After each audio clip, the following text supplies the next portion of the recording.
नमस्कार। राजनीति विज्ञान बीए पाठ द्वितीय के प्रश्न पत्र द्वितीय के अंतर्गत आज हम बात कर रहे हैं भारतीय राजनीति में जाति, धर्म और वर्ग की भूमिका के संबंध में।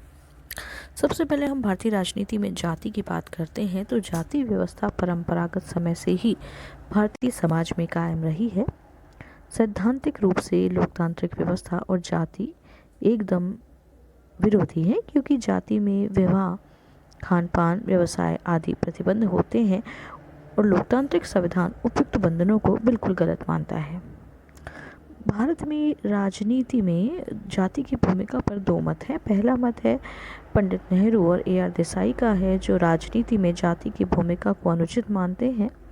इनका मत है कि आधुनिकता, औद्योगिकरण और लोकतंत्र के विकास के साथ ही जाति भी लुप्त हो जाएगी। वहीं दूसरा मत है व्यवहार में भारतीय राजनीति में जाति गौण नहीं हुई है, अपितु जातियों की भूमिका बढ़ी है, क्योंकि इसके विभिन्न कारण हैं कि भारतीय राजनीति में जाति की भूमिका कैसे बढ़ गई है। संविधान में अनुसूचित जाति, अनुसूचित जनजाति को प्रतिनिधित्व में आरक्षण मिला है। दलित नेता जगजीवन राम नेहरू मंत्रिमंडल में प्रभावी भूमिका में थे। भूमि सुधार और हरित क्रांतियों से पिछड़ी जातियों का विकास हुआ है। राम मनोहर लोहिया, चौधरी चरण सिंह ने पिछड़ी जातियों को लामबंद किया। 1967 में जिन 9 राज्यों में गैर कांग्रेसी सरकार बनी थी, उनमें पिछड़ी जातियों की महत्वपूर्ण भूमिका रही थी। इसीलिए रजनी कोठारी की मान्यता सत्य प्रतीत होती है कि भारत में जातिवाद नहीं, अपितु जातियों का राजनीतिकरण हुआ है। इनकी मूल मान्यता है कि भारतीय राजनीति में जो जातिवाद की शिकायत करते हैं, उन्हें न तो भारतीय समाज की समझ है और न ही राजनीतिक प्रक्रिया की। जातियों का राजनीतिकरण हुआ है और जातियों का उपयोग सत्ता के लिए किया जा रहा है। भारत जैसे पिछड़े समाज में जातियों ने दबाव समूह की भूमिका का निर्वाह किया है। समाज की कोई भी संरचना पूर्णतः समाप्त नहीं होती है, पितु उसका स्वरूप जरूर परिवर्तित होता है। रुडोल्फ ने भी जाति के राजनीतिकरण को जातियों का लोकतांत्रिक अवतार माना है। रजनी कोठारी व रुडोल्फ ने राजनीति में जाति की भूमिका को सकारात्मक माना है। जनता सरकार ने 1 जनवरी 1979 को मंडल आयोग का गठन किया। आयोग की रिपोर्ट और 1990 में VP सिंह सरकार ने इसका क्रियान्वयन किया। इससे राजनीति में जाति की भूमिका अधिक मजबूत हुई है। अब हम भारतीय राजनीति और धर्म की बात करेंगे। भारत की राजनीति में धर्म की भूमिका राष्ट्रीय आंदोलन से ही देखी जा सकती है।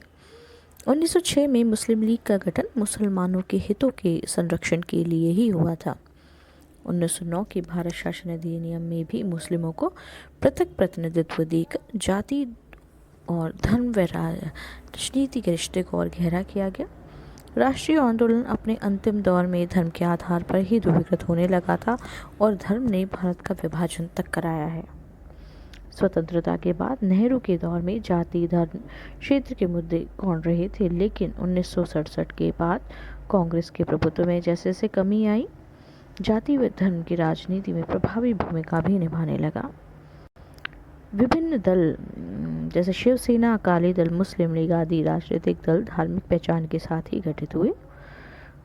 1985 में शाहबानो केस, 1992 में बाबरी मस्जिद का विध्वंस, भागलपुर दंगे, 1984 में सिखों का कत्लेआम, कश्मीरी पंडितों के साथ बर्बरता, गोधरा दंगों ने भारतीय राजनीति में धर्म की भूमिका को मुखर किया है या बढ़ाया है। आज हम देखते हैं कि मतदान व्यवहार, सीटों के आवंटन, मंत्रिपरिषद के गठन आदि में धर्म के प्रभाव को देख सकते हैं। जातिवाद की बात करें तो जातिवाद एक बहुआयामी शब्द है।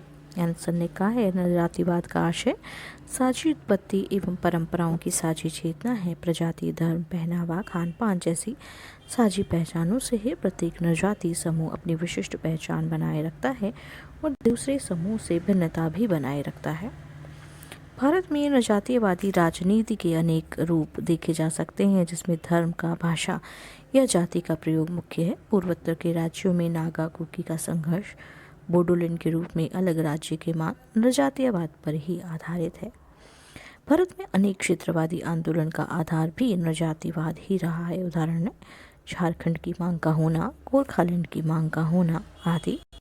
अब हम राजनीति और वर्ग की बात करेंगे। भारत में वर्ग की भूमिका प्रमुख ज़्यादा नहीं रही है। राजनीति में वर्ग की भूमिका खासतौर पर पश्चिमी देशों में देखी जा सकती है। वहाँ लोग अपनी वर्गीय पहचान से अवगत और सचेत होते हैं और मध्यान्ह व्यवहार में भी वर्ग भूमिका निभाता है। पश्चिमी देशों के राजनीतिक दल भी वामपंथ और दक्षिणपंथ में गठित होते हैं। दक्षिणपंथी दलों को उच्च वर्ग से समर्थन मिलता है, वही निम्न वर्ग सामान्यतः वामपंथ को समर्थन करता है। पश्चिमी देशों की तर्ज पर भारतीय राजनीति का यदि हम अवलोकन करें तो वर्ग की भूमिका नगण्य रही है। साम्यवादी दलों ने ज़रूर राजनीति में वर्ग को महत्वपूर्ण बनाने की कोशिश की है तथा निम्न वर्ग, जिसमें किसान और मजदूर शामिल हैं, को साथ जोड़ने का प्रयास भी किया है। भारत में जाति का ही वर्गीय स्वरूप है। पिछड़ी जातियां ही पिछड़े वर्ग का प्रतिनिधित्व करती हैं और स्वर्ण जातियां उच्च वर्ग का प्रतिनिधित्व करती हैं। भारतीय संविधान में भी पिछड़ी जाति की बजाय पिछड़ा वर्ग का ही प्रयोग किया गया है। मंडल आयोग ने भी पिछड़ी जातियों को पिछड़ा वर्ग मानने की सिफारिश की थी। इंदिरा साहनी केस में भी सर्वोच्च न्यायालय ने पिछड़ी जाति को ही पिछड़ा वर्ग माना है। इसीलिए अगर भारतीय समाज में हम देखें तो जाति और वर्ग की संकल्पना को परस्पर पूरक ही समझा जा सकता है। इस प्रकार हम देखते हैं कि भारतीय राजनीति में जाति, वर्ग, धर्म आदि की प्रभावी भूमिका रही है। जब चुनाव प्रचार होता है तो हम देखते हैं कि जाति और धर्म के नाम पर वोट मांगे जाते हैं। टिकटों के बंटवारे में भी जाति धर्म के समीकरण को ध्यान रखा जाता है। जिस क्षेत्र में जिस जाति के लोग ज़्यादा होते हैं, कोशिश की जाती है राजनीतिक दलों के द्वारा कि वहाँ उसी जाति या उसी धर्म के उम्मीदवार को नामांकित किया जाए। दूसरा, जब व्यक्ति या जनता वोट करती है, मतदान व्यवहार में भी जाति की बहुत ही महत्वपूर्ण भूमिका रहती है। प्रत्येक व्यक्ति अपनी ही जाति या अपने ही धर्म के व्यक्ति को के पक्ष में अपना वोट का प्रयोग करता है। इन सब के बाद जब मंत्रिपरिषद का निर्माण किया जाता है, वहाँ भी जाति, धर्म आदि को ध्यान में रखा जाता है। इस प्रकार भारतीय राजनीतिक व्यवस्था धर्म, जाति के ताने बाने के बीच बुनी हुई है।